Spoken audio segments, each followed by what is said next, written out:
Umuwi si Tricia galing sa paaralan, bitbit niya ang pasalubong para sa kanyang lola.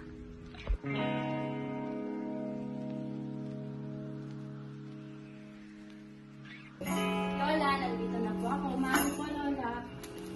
Nandito ko na pala. Opo, Lola. Siya nga po pala. May binili po akong pasalubong para sa inyo. Salamat ako. Lola, can you tell me some story about your life when you were younger?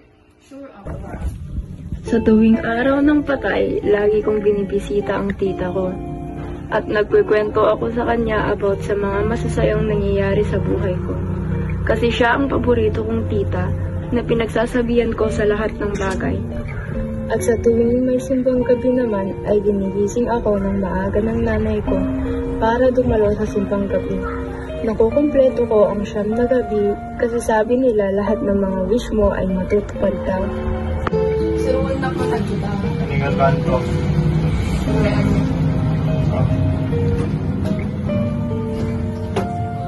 Simula ka, Taji.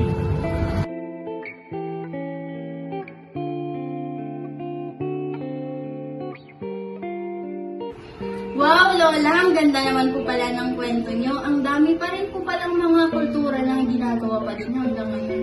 Tsaka, Lola, ang dami nyo palang alam na mga wika. Oo, ako. Kaya dapat natin mahalin at huwag natin pabayaang mamatay o makalimutan ang mga ito. Opo, Lola.